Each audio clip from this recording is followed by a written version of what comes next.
Hello everyone, स्वागत है आप सभी का हमारे यूट्यूब चैनल में। जैसा कि दोस्तों आज की इस क्लास में हम लोग पढ़ने वाले हैं बिहार फायरमैन के लिए मैथ के प्रश्नों को डिस्कस करेंगे, जो कि आपके एग्जाम पॉइंट ऑफ व्यू से काफी महत्वपूर्ण है। इसके अलावा मैंने आपको प्रीवियस ईयर जितना भी आपका पूछा हुआ था वो मैंने आपको करा दिया, और साथ में प्रैक्टिस सेट पर मैंने आधारित जितना भी आपका प्रश्न बनता था वो सारा मैंने करा दिया, तो वो आपको प्ले लिस्ट में अवेलेबल मिल जाएगा, तो वहाँ जाकर आप लोग विजिट कर सकते हो। इसके अलावा पीडीएफ लेना चाहते हो तो वीडियो के डिस्क्रिप्शन में मैंने टेलीग्राम का लिंक डाल दिया हूँ, और प्रत्येक वीडियो में मैं डाल दिया हूँ, तो वहाँ जाकर आप टेलीग्राम से जुड़ सकते हो। वहाँ पर इसका पीडीएफ आपको प्रोवाइड कर दिया जाएगा, तो वहाँ जाकर आप लोग पीडीएफ को लेकर के रीड कर सकते हो। तो चलिए शुरू करते हैं आज की इस क्लास को, चीज़ों को समझते हैं। जीके जीएस से भी मैंने बहुत सारा आपको प्रश्न जो कंटेंट वहाँ पर दे दिया है, तो वहाँ से जाकर के आप लोग दो प्ले लिस्ट आपको अवेलेबल मिल जाएगा, तो वहाँ जाकर के आप लोग विजिट कर सकते हो। चलिए आज की इस क्लास को शुरू करते हैं, चीज़ों को समझते हैं। पहला प्रश्न यार आप सभी के सामने आप लोग एक नंबर में पूछा जा रहा है, और बिहार फार्मेन से रिलेटेड आप डेली अगर क्लास को करना चाहते हैं तो चैनल को सब्सक्राइब करके बेल आइकन को प्रेस कर लेना, क्योंकि जब भी वीडियो अपलोड होगा तब तक नोटिफिकेशन पहुंचता रहेगा। और इसके अलावा जितना भी मैंने पढ़ाया है वो आप लोगों को जाकर के पढ़ते रहना है। तो यहाँ पर बात करें कि यहाँ प्रश्न जो एक नंबर में पूछा जा रहा है कि यदि 15 संतरों का क्रय मूल्य 20 संतरों के विक्रय मूल्य के बराबर हो, तो यहाँ पर आपको बताना हानि प्रतिशत क्या होगा। तो यहाँ पर देखिए, जब भी कभी क्रय मूल्य विक्रय मूल्य के बराबर दिया रहता है, तो जो कि आपका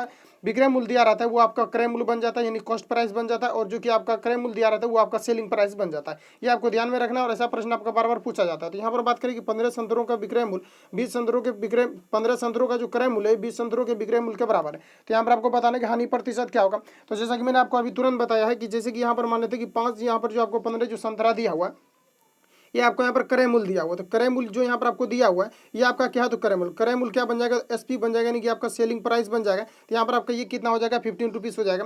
इसके अलावा यहाँ पर बात करें तो यहाँ पर जो आपको कहा जा रहा है कि 20 संतरों के विक्रय मूल्य के बराबर है, तो 20 संतरों के विक्रय मूल्य वाला जो आपका बन जाता है ये आपका कॉस्ट प्राइस बन जाता है, यानी कि आपका सीपी बन जाता है। तो ये आपका यहाँ पर 20 हो जाएगा। उसके बाद यहाँ पर आपसे पूछा जा रहा है कि हानि प्रतिशत क्या होगा, ये आपको यहाँ पर पूछा जा रहा है। तो देखिए, अगर किसी भी मान लेते हैं कि किसी भी अगर चीज़ को हम लोग 15 रुपये में अगर बाय करते हैं, परचेज करते हैं, अगर उसको हम 20 रुपये में बेच देते हैं, यानी कि 15 सॉरी ये देखिए 20 रुपये में अगर परचेज करते हैं और एसपी इसका कितना है 15, अगर 15 में ही बेच देते हैं तो निश्चित रूप से हम लोगों को यहाँ पर हानि होगी। तो यहाँ पर आपको बताना है कि यहाँ पर आपका जो है करेक्ट आंसर क्या हो जाएगा, हानि आपका क्या होगा, हानि प्रतिशत यहाँ पर आपको निकालना। तो यहाँ पर देखिए इन दोनों में कितना का अंतर है, जो हानि आपका यहाँ पर हो रहा है कितना का हो रहा है, तो यहाँ पर आपका 5 का हानि हो रहा है, तो 5 को ऊपर रखेंगे। और हानि या लाभ प्रतिशत जो हमेशा निकाला जाता है ये हमेशा सीपी पर निकाला जाता है, कॉस्ट प्राइस पर निकाला जाता है। तो ये आपको यहाँ पर याद होना चाहिए। तो यहाँ पर आपका सीपी कितना दिया हुआ है, ये आपको 20 दिया हुआ है। बस आपको क्या करना है, जो दिया रहेगा उसका तुलना उससे करना है, जो निकालना रहेगा उसको गुना करना है, बस आपका हो जाएगा। इसके अलावा जितना भी आपका जो पहले जो मैथ जो बना था वो आपका सारा प्रैक्टिस सेट पर आधारित था, जिसमें कि मैंने बहुत सारे हाई लेवल का प्रश्न भी आपको करा दिया है, जहाँ तक कि आपके छूटने की पूरी पूरी संभावना जो है ये आपका खत्म हो जाएगी। तो वहाँ से अगर आप लोग पढ़ लोगे जरूर, ठीक है। तो यहाँ पर बात करें कि यहाँ पर जो आपसे पूछा जा रहा है कि हानि प्रतिशत क्या होगा, परसेंटेज में बदलने के लिए हम लोग 100 से गुना करेंगे। 5 से इसको हम लोग यहाँ पर काट देते हैं, तो 5 से इसको काटेंगे 4 बार में कट जाएगा, और 4 से इसको काटेंगे तो आपका 25 बार में कट जाएगा। तो यहाँ पर फाइनली जो आपका आंसर आएगा ये आपका 25% आ जाएगा। Correct answer option number D यहाँ पर कभी करेक्ट हो जाएगा। किसी प्रकार का अगर प्रॉब्लम हो तो कमेंट बॉक्स में पूछेंगे। नेक्स्ट क्वेश्चन आगे बढ़ते, जो भी आपका पूछने का लेवल है उसी लेवल से मैं यहाँ पर बता रहा हूँ, जी भी आपका प्रीवियस ईयर में पूछा था जितना, यानी कि कांस्टेबल लेवल के एग्जाम में आपके प्रश्न पूछे जाते हैं, और सभी का सिलेबस समान, इसलिए आपको प्रीवियस ईयर लगा लेना। जो भी आपका सेट प्रीवियस ईयर का बचा है वो भी हम नेक्स्ट वीडियो में आपको कवर करेंगे। नेक्स्ट यहाँ पर आपको देखिए 2 नंबर में पूछा है, दो संख्याओं का अनुपात यहाँ पर आपको दिया हुआ है 2:3 है, उसके लघुत्तम समावर्तन एलसीएम लोएस्ट कॉमन फैक्टर जो 144 यहाँ पर आपको दिया हुआ है। तो संख्याएं क्या है आपको यहाँ पर पूछा जा रहा है। तो देखिए ऐसे प्रश्न में हम लोग क्या करते हैं, अगर रेशियो के फॉर्मेट में दिया रहता है और जो निश्चित राशि दिया हुआ है, निश्चित राशि का तुलना निश्चित राशि से करते हैं, और जो निकालना रहता है उसको गुना करते हैं। तो यहाँ पर देखिए जो आपको दिया हुआ एलसीएम कितना दिया हुआ है 144 दिया, ये आपका यहाँ पर निश्चित राशि दिया हुआ है। इसके अलावा यहाँ पर बात करें तो दो संख्याओं का जो यहाँ पर आपको रेशियो दिया हुआ है ये कितना दिया हुआ है, तो दो संख्याओं की रेशियो की बात करें तो ये आपको यहाँ पर दिया हुआ है 2 रेशियो यहाँ पर आपको 3 दिया हुआ है।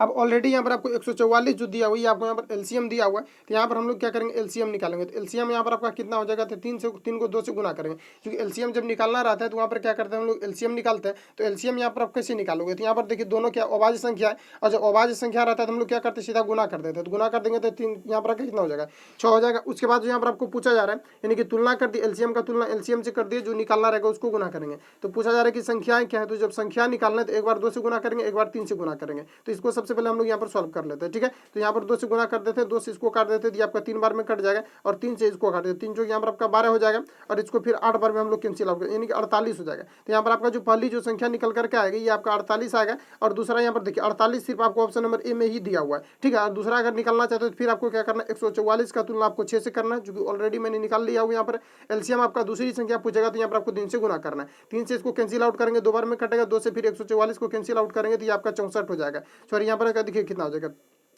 यहाँ पर आपका 7 हो जाएगा, 7 से कटेगा, फिर आपका यहाँ पर जो है 2 बार में कट जाएगा। तो यहाँ पर फाइनली जो आंसर आएगा आपका 48 72, ये आपका करेक्ट आंसर हो जाएगा, जो कि ऑप्शन नंबर डी में यहाँ पर आपको दिया हुआ है correct answer. Option number D यहाँ पर आपका करेक्ट हो जाएगा। ओके, नेक्स्ट क्वेश्चन आगे बढ़ते हैं। नेक्स्ट हम लोग देखिए 3 नंबर में पूछा जा रहा है, एक आयताकार हॉल की लंबाई और चौड़ाई यहाँ पर आपको दिया हुआ है, लंबाई जो है चौड़ाई से 5 मीटर अधिक है, हॉल के क्षेत्रफल यहाँ पर आपको दिया हुआ है 750 मीटर है। तो यहाँ पर बताना आपको हॉल की लंबाई क्या होगा। तो यहाँ पर देखिए ऐसे प्रश्न में हम लोग क्या करते हैं, अगर यहाँ पर आपको गुना के फॉर्मेट में अगर पूछा जाता है कि जैसे कि मान लेते हैं कि लंबाई चौड़ाई का अगर 2 गुना है, तो वहाँ पर हम लोग क्या करते हैं, सीधा रेशियो लिख देते हैं। जैसे कि मान लेते हैं कि लंबाई जो है चौड़ाई का 2 गुना है, तो यहाँ पर इस प्रकार से बनाते हैं कि 2 गुना कर देते हैं, तो यहाँ पर आपका बन जाता है। ठीक है, अब यहाँ पर आपको क्या करना चाहिए, चूंकि यहाँ पर आपको गुना के फॉर्मेट में नहीं पूछा जा रहा है, यहाँ पर आपको अधिक के बारे में पूछा जा रहा है, यानी अब यहाँ पर आपको करना क्या है, तो प्लस करके जाना है। तो यहाँ पर आप लोगों को करना क्या है, तो यहाँ पर अगर ऐसे पूछा जाता है, गुना के फॉर्मेट में पूछा जाता है कि इतना गुना अधिक है, तो वहाँ पर हम लोग क्या करते हैं, जैसे कि क्षेत्रफल दिया रहता है, क्षेत्रफल कैसे निकालते हैं, तो 2 क्या करते हैं, एल भी कर देते हो। तो यहाँ पर डायरेक्टली हम लोग गुना करेंगे और जो निकालना रहेगा उसको गुना करेंगे, यहाँ पर आपका आंसर आ जाता है। लेकिन हम लोग को यहाँ पर क्या करना है, चूंकि यहाँ पर आपको गुना के फॉर्मेट में दिया हुआ नहीं है, तो यहाँ पर जो पूछा जा रहा है कि एक आयताकार हॉल की लंबाई जो यहाँ पर आपको दिया हुआ है,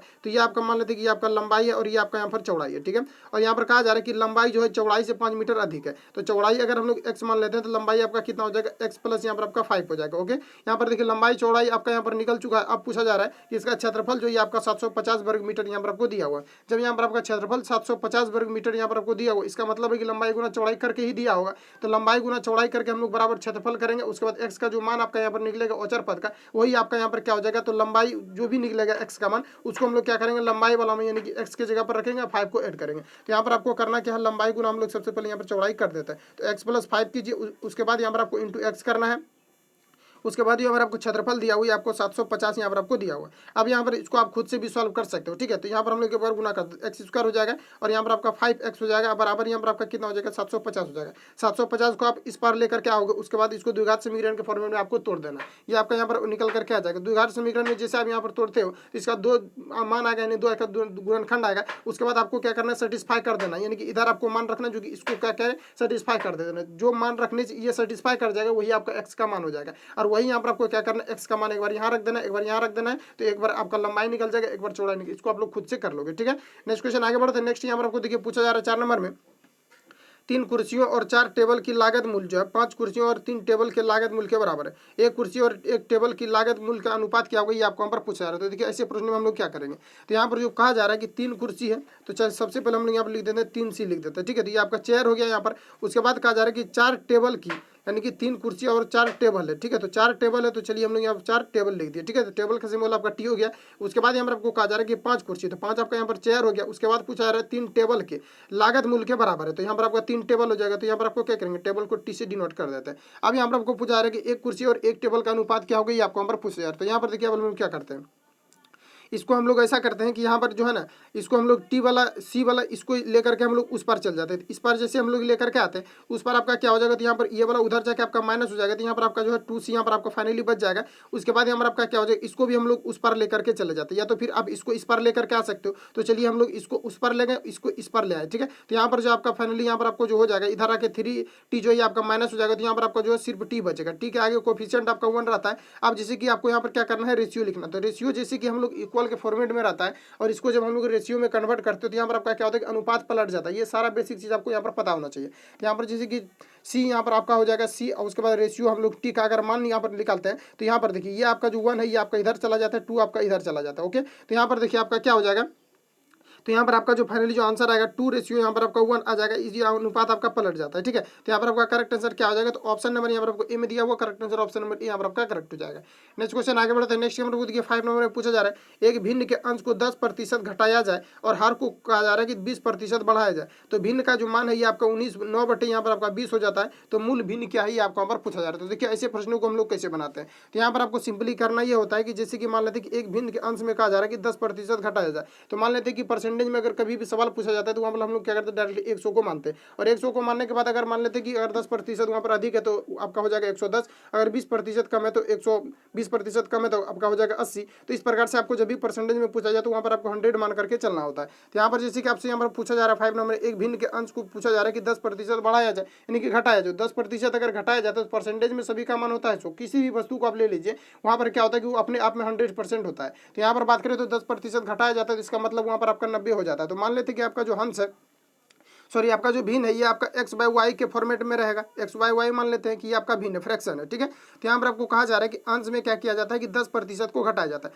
अगर मान लेते हैं कि आपका एक्स कोई भिन्न, इसमें अगर 10% को घटाया जाता है तो ये आपका 90% हो जाएगा। और 90% अगर है तो प्रतिशत को आप अपना मन से ही इसको खत्म कर दो, तो नीचे आपका यहाँ पर 100 हो जाएगा। ओके, अब नीचे हम लोग यहाँ पर सॉल्व करते हैं। अब कहा जा रहा है कि इसके हर में क्या है तो 20% बढ़ाया जाता है। अंश में 10% घटाया गया है और 20% जो हर में इसका बढ़ाया गया है तो वाई हो जाएगा। और अगर यहाँ पर 20% बढ़ाया जा रहा है तो 120 बटे यहाँ पर आपका नीचे 100 हो जाएगा। ओके, अब यहाँ पर आपको कहा जा रहा है कि अगर ऐसा किया जाता है तो ये भिन्न का जो मान हो जाता है ये आपका 9/20 हो जाता है। तो यहाँ पर आपको 9/20 यहाँ पर आपको सिंपली लिख देना है। अब हम लोग यहाँ पर सॉल्व करते हो तो देखिए आपका 100 से 100 ये आपका कैंसिल आउट हो जाएगा। और उसके बाद यहाँ पर भी आप इसको सॉल्व कर सकते हो। 0 से आपका 0 कट जाएगा और 3 3 यहाँ पर आपका 9 हो जाएगा, 3 जो यहाँ पर आपका 12 हो जाएगा। तो यहाँ पर जो आपका फाइनली जो होगा ये आपका हो जाएगा 3x अब बट्टे यहाँ पर आपका हो जाएगा 4y। ओके, उसके बाद यहाँ पर आपका हो जाएगा ये जो यहाँ पर आपको लिखा हुआ है आपको 9 बटे यहाँ पर आपको 20 दिया हुआ। ओके, तो अब यहाँ पर हम लोग क्या करते हैं इसको भी कैंसिल आउट करते हैं। 3 से इसको काटे यहाँ पर आपका 3 बार में कट जाएगा और 4 से इसको काटिए दिया आपका यहाँ पर 5 हो जाएगा। अब देखिए यहाँ पर आपका फाइनली जो आंसर निकल करके आ रहा है x बटे वाई बराबर आपका कितना आ रहा है तो ये आपका 3/5 आ रहा है। करेक्ट आंसर की बात करें तो ऑप्शन नंबर ए में यहाँ पर आपको दिया हुआ है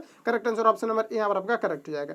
नेक्स्ट क्वेश्चन आगे बढ़ते हैं। नेक्स्ट नंबर को देखिए पूछा जा रहा है 6 नंबर में यहाँ पर आपको बताना है एक वर्ग के प्रत्येक पक्ष की लंबाई यहाँ पर आपको कहा जा रहा है कि 10% कम करने के लिए कम करने से वर्ग का क्षेत्रफल कितना प्रतिशत कम हो जाएगा ये आपको यहाँ पर पूछा। तो इसके लिए मैंने ऑलरेडी आपको एक ट्रिक बताया था कि जब भी कभी एक ही वस्तु पर 2 बार घटना घट जाए तो वहाँ पर हम लोग ए बी का फॉर्मूला का यूज करते हैं। अगर ऐसा पूछा जाता है कि बराबर उसमें घट रहा है तो माइनस का यूज करेंगे। अगर बराबर बोला जा रहा है उसमें इंक्रीज किया जाता है यानी कि बढ़ोतरी किया जाता है तो उसमें हम लोग प्लस को इस्तेमाल करते हैं। तो यहाँ पर बात करें कि यहाँ पर जो कहा जा रहा है कि एक पक्ष की लंबाई में तो जैसे कि कोई भी यहाँ पर आपको वर्ग है उसी में कहा जा रहा है कि उसमें अगर वर्ग की प्रत्येक पक्ष की लंबाई में कहा जा रहा है कि 10% की कमी है। तो एक वर्ग है उसके प्रत्येक पक्ष में अगर लंबाई को हम लोग कम करते हैं 10% तो एक ही वर्ग है लेकिन उस पर कई बार घटना घट रहा है। तो ऐसे चीजों में हम लोग क्या करते हैं कि ए बी फॉर्मूला का यूज करते हैं। इसके बारे में मैंने आपको बताया था कि ए प्लस बी का यूज करना है। उसके बाद यहाँ पर आपको प्लस लिखना ए इंटू बी बराबर नीचे आपको यहाँ पर 100 करना है। इसी पर हम लोग अभी सॉल्व करने वाला। इस पर आपका बहुत सारा प्रश्न आपका पूछा जाता है। तो यहाँ पर बात करें इस प्रकार से आप लोग हमको सेट कैसे करना है और फॉर्मूला को आपको यहाँ पर याद रखना है। इसमें आपका प्लस रहता है। अगर माइनस के बारे में पूछेगा तो आपको अपने मन से यहाँ पर आपको जो माइनस का इस्तेमाल करना है और प्लस के बारे में पूछेगा तो ऑलरेडी आपको फॉर्मूला में ही प्लस दिया हुआ रहता है। तो यहाँ पर हम लोग सॉल्व करते हैं। तो यहाँ पर जो आपको प्रश्न में जो कहा जा रहा है एक वर्ग के प्रत्येक पक्ष की लंबाई 10% कम किया जाता है तो पहले यहाँ पर आपका माइनस हो जाएगा और फिर यहाँ पर आपका माइनस हो जाएगा। अब देखिए यहाँ पर ए बी जब हम लोग यहाँ पर गुना करते हैं क्योंकि फॉर्मूला में मैंने आपको बता दिया था इसका जो फॉर्मूला होता है ए प्लस बी उसके बाद यहाँ पर आपका प्लस होता है ए इंटू बी वाई यहाँ पर आपका 100 होता है। तो यहाँ पर देखिए कहा जा रहा है एक पक्ष में माइनस हो जाएगा क्योंकि यहाँ पर कहा जा रहा है कि आपको घटाया जाता है। तो यहाँ पर अभी आपका माइनस हो जाएगा और ए बी को जब हम लोग यहाँ पर यूज करते हैं तो यहाँ पर आपका क्या हो जाएगा तो 10 गुना 10 जब करेंगे हम लोग तो माइनस माइनस आपका यहाँ पर प्लस हो जाएगा। तो यहाँ पर हम लोग यहाँ पर प्लस का डायरेक्टली हम लोग यहाँ पर यूज करते हैं। उसके बाद यहाँ पर आपका हो जाएगा 10 उसके बाद यहाँ पर आपका फिर हो जाएगा 10 क्योंकि वर्ग में तो सभी भुजा आपका बराबर दिए हुए रहते हैं इसलिए यहाँ पर आपको 10 गुना 10 कर रहा है क्योंकि ए बी का मान आपका 10 रहेगा और नीचे हम लोग यहाँ पर 100 कर देते हैं। ठीक है, तो यहाँ पर देखिए आपका 10 से यानी डबल 10 से आपका 100 कट जाएगा 10 ये आपका 100 यहाँ नीचे कैंसिल आउट हो जाएगा। अब देखिए यहाँ पर आपका कितना हो जाएगा -10 और यहाँ पर आपका कितना हो जाएगा प्लस यहाँ पर आपका 1 बचेगा क्योंकि कटने के बाद 1 बचता है घटने के बाद आपका 0 बचता है। तो यहाँ पर देखिए आपका -10 कितना हो जाएगा तो आपका -20 हो जाएगा प्लस यहाँ पर आपका 1 हो जाएगा। ठीक है, अब हम लोग क्या करेंगे तो यहाँ पर देखिए 20 में से अगर हम लोग एक को अगर -20 और +1 आपका कितना हो जाएगा तो माइनस यहाँ पर आपका कितना हो जाएगा 19 हो जाएगा। तो -19 इसके लिए आपका यहाँ पर करेक्ट आंसर है। अब आप लोगों को लग रहा होगा कि यहाँ पर माइनस तो ऑप्शन में दिया हुआ है लेकिन ऑलरेडी यहाँ पर आपको कह दिया है कि हानि होगा। ऐसा अगर पूछा जाता है कि हानि होगा या लाभ होगा तब वहाँ पर आपको क्या करना है कि सिंबल के साथ आपको दिया हो रहा है। लेकिन क्वेश्चन में अगर ऐसा कह दिया जा रहा है कि यहाँ पर आपको हानि प्रतिशत निकालना है तो इसका मतलब हानि होगा। तो हानि का यहाँ पर आपको सिंबल देने की किसी प्रकार की आवश्यकता नहीं है। तो correct answer option number C यहाँ पर आपका करेक्ट हो जाएगा। ओके, नेक्स्ट क्वेश्चन आगे बढ़ते हैं। नेक्स्ट नंबर को देखिए पूछा जा रहा है 7 नंबर में एक पूछा जा रहा है कि ₹1 में 6 नींबू खरीद कर ₹1 में पूछा जा रहा है कि 5 नींबू बेचा जाता है तो कितना प्रतिशत का लाभ होगा ये आपको यहाँ पर पूछा जा रहा है। तो देखिए ऐसे प्रश्नों को हम लोग कैसे बनाएंगे तो जैसे कि मान लेते हैं कि ₹1 में अगर 6 नींबू खरीद कर और ₹1 में हम लोग 5 नींबू को अगर बेच रहे हैं तो कितना प्रतिशत लाभ होगा। ऑलरेडी यहाँ पर देखिए बता दिया गया कि यहाँ पर आपका लाभ होगा और क्यों नहीं होगा जबकि ₹1 में हम लोग 6 नींबू को खरीदेंगे और 5 को अगर सेल करेंगे तो ऑटोमेटिक एक का लाभ हो जाएगा हम लोग को। तो जब लाभ हो जाएगा तो लाभ को चलिए हम लोग सीधा निकालते हैं रेशियो मेथड से इसको सॉल्व करते हैं। तो यहाँ पर जो पूछा है कि लाभ प्रतिशत पूछा है तो लाभ कितना का हो रहा है। मान लेते हैं कि हम लोग यहाँ पर 6 को खरीद रहे हैं 5 को ही बेच रहे हैं तो एक वस्तु का तो लाभ हो रहा है। और जब लाभ हो रहा है तो लाभ के बारे में मैंने आपको बताया था कि जो लाभ जो निकाला जाता है जैसे कि यहाँ पर आपको एक चीज़ यहाँ पर आपको मेनली कॉन्सेप्ट को समझना है जो कि आपका यूज होगा। अगर कहीं पर भी अगर यदि वहां पर अमाउंट का केस दिया हुआ रहता है तो वहां पर आपको क्या करना है कि लाभ या तो हानि जो निकाला जाता है वो आपका निकाला जाता है कॉस्ट प्राइस पर, ठीक है, यानी क्रय मूल्य पर निकाला जाता है। और यहाँ पर देखिए अमाउंट के बारे में आपको चर्चा नहीं किया, सिर्फ नींबू के बारे में पूछा जा रहा है। तो नींबू के बारे में यहाँ पर आपको भाव का केस हो गया, और भाव के केस में जो निकाला जाता है ये आपका एसपी पर निकाला जाता है, सेलिंग प्राइस पर निकाला जाता है। तो यहाँ पर बात करें कि सेलिंग प्राइस आपका कितना है, तो यहाँ पर देखिए सेलिंग जो यहाँ पर आपको दिया हुआ 5 दिया हुआ, तो यहाँ नीचे आपको 5 करना है और परसेंटेज के लिए आपको 100 से गुना करना है। 5 से इसको कैंसिल आउट करेंगे तो यहाँ पर आपका 20 हो जाएगा। करेक्ट आंसर की बात करें तो ऑप्शन नंबर डी यहाँ पर आपका करेक्ट हो जाएगा। ओके, नेक्स्ट क्वेश्चन आगे बढ़ते हैं। नेक्स्ट टाइम को देखिए पूछा जा रहा है रीजनिंग टाइप का भी प्रश्न आपको पूछे जाएंगे, जो कि मैंने आपको ऑलरेडी दिखाया हुआ है। तो यहाँ पर बात करें कि रीजनिंग टाइप में आपको कैसे सॉल्व करना है। तो देखिए रीजनिंग जो आपका पूछा जाता है इसमें आपका क्या करता है कि जैसे कि मैंने आपको बताया था कि डायरेक्टली प्रोपोर्शनल करके पूछा जाएगा, या तो फिर आपका जो पूछा जाएगा मिसिंग नंबर से आपको दे करके पूछा जाएगा। रीजनिंग भी आपका पूछा जाएगा कन्फर्म है, और मैथ तो आपका पूछा ही जाता है, आपको पता होना चाहिए। इसमें आपका मैथ में किसी प्रकार का कटौती नहीं होता है, ठीक है। और मैथ को ज़्यादा से ज़्यादा प्रैक्टिस करोगे तो बिल्कुल जो मैंने पढ़ाया ये कोई जरूरी नहीं कि आपका यही आएगा, लेकिन इसके बेसिस पर आएगा ये हम गारंटी लेते हैं। तो यहाँ पर बात करें तो यहाँ पर जो आपका 8 नंबर में जो पूछा जा रहा है, तो देखिए यहाँ पर 1 है, तो मान लेते हैं कि अगर हम लोग 1 का अगर क्यू कर देते तो ये आपका 1 हो जाता है। उसी प्रकार से यहाँ पर आपको डायरेक्टली यहाँ पर आपका रेशियो किया है, और 2 का क्यू करेंगे तो 2 दूनी 4 दूनी 8 आपका हो जाएगा। उसी प्रकार से यहाँ पर आपको डायरेक्टली प्रोपोर्शनल किया, अगर मान लेते हैं हम 3 पर क्यू कर देते हैं तो 3 3 9 3 आपका कितना हो जाएगा 27 हो जाएगा। तो यहाँ पर आपको 27 इस प्रकार से दिया हुआ है। उसके बाद हम लोग यहाँ पर 4 का क्यू कर दे, 4 चौक 16 चुके आपका 64 हो जाएगा। नहीं 4 का अगर आप क्यू करते हो तो आपका 64 हो जाएगा। जो फाइनली जो आंसर आपका निकल करके आएगा ये ऑप्शन नंबर यहाँ पर आपको सी में दिया हुआ, correct answer option number C यहाँ पर आपका करेक्ट हो जाएगा। नेक्स्ट क्वेश्चन आगे बढ़ते हैं। नेक्स्ट टाइम आपको देखिए 9 नंबर में पूछा जा रहा है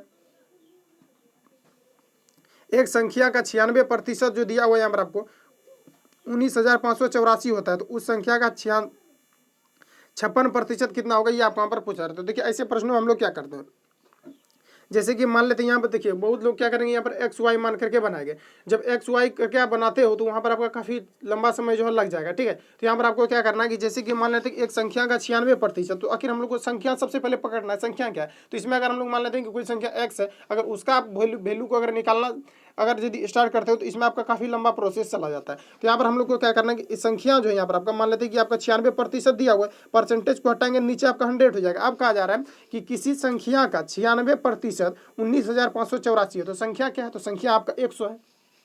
और इसी का कहा जा रहा है कि 96% जो है ये आपका कितना है, तो 19,584 है। तो 19,584 हमारा आपको दिया हुआ ये आपका निश्चित राशि है, ठीक है। क्या है, तो आपका ये आपका निश्चित राशि है, याद रखना है निश्चित राशि। अब कहा जा रहा है कि 100 का जो 96% है ये 19,584 है, तो 96% इतना है, तो इसका तुलना हम लोग 96 के साथ करेंगे। अब कहा जा रहा है कि वो संख्या जो है उस संख्या का जो संख्या आपको अपने मतलब यहाँ से निकाला हुआ है उसका पूछा जा रहा है कि 56% क्या होगा। तो सबसे पहले हम लोग को संख्या निकालना, चूंकि संख्या तो हम लोग को पता नहीं है, तो संख्या निकालने के लिए क्या करेंगे, संख्या हमने कितना माना है तो 100, तो यहाँ पर आपको 100 से गुना करना, ये आपका संख्या निकल गया। अब कहा जा रहा है कि इस संख्या का 56% क्या होगा, तो 56 से यहाँ पर आपको डायरेक्ट गुना कर देना, 56% निकालना, 56% क्या होगा, तो 56 बटे यहाँ पर आपका कितना हो जाएगा 100 हो जाएगा। अब इसको यहाँ पर क्या करना है सॉल्व करना, परसेंटेज को टाएंगे नीचे आपका यहाँ पर 100 हो जाएगा, इसको आप लोग खुद से कैंसिल आउट करेंगे, बस इसका आंसर आ जाएगा, ठीक है। नेक्स्ट क्वेश्चन आगे बढ़ते हैं। नेक्स्ट हम लोग को देखिए 10 नंबर में पूछा जा रहा है किसी वस्तु का अंकित मूल्य लागत मूल्य से 40% अधिक है, 12% लाभ प्राप्त करने के लिए कितने प्रतिशत छूट संभव है, ये आप यहाँ पर पूछा रहे हैं। तो देखिए ऐसे प्रश्न में हम लोग क्या करते हैं,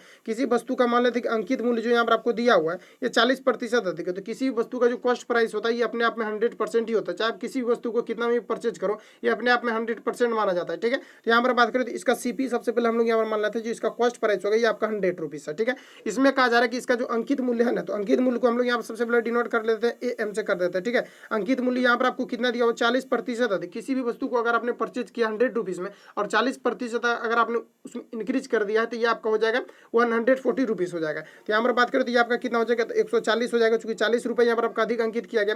अब कहा जा रहा है कि 12% लाभ प्राप्त करने के लिए, लाभ अब कितना प्राप्त करना है तो 12%। अब किसी वस्तु को आप अगर सीपी कितना है इसका कॉस्ट प्राइस 100 है और लाभ प्रतिशत आप कमाना चाहते हैं 12%, अगर लाभ प्रतिशत आप 12 कमाना चाह रहे हैं तो इसका एसपी कितना होना चाहिए, तो एसपी जो इसका होना चाहिए 112 होना चाहिए, कितना होना चाहिए 112, यहाँ पर आपका प्रतिशत में होना चाहिए। अब कहा जा रहा है कि कितने प्रतिशत का छूट संभव है ये आपको यहाँ पर पूछा जा रहा है। तो 140 में अगर हम लोग यहाँ पर इसको अगर मैनेज करते हैं 112 को तो ये आपका कितना हो जाएगा, तो ये आपका 38 हो जाएगा, ठीक है।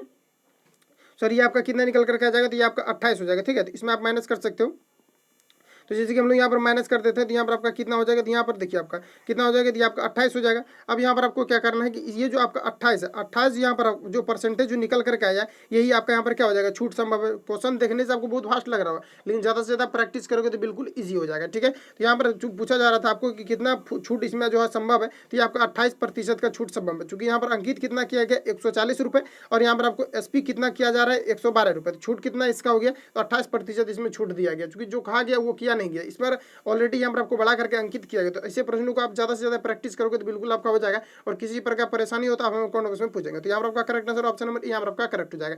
बस इतना ही आज प्रश्न लेकर गए थे। मिलेंगे नेक्स्ट वीडियो में। अगर वीडियो हेल्पफुल लगता है लाइक कमेंट शेयर करना है, और साथ में दोस्तों को साथ शेयर करना है। ठीक है, मिलेंगे नेक्स्ट वीडियो में, तब तक के लिए जय हिंद, बेस्ट ऑफ लक।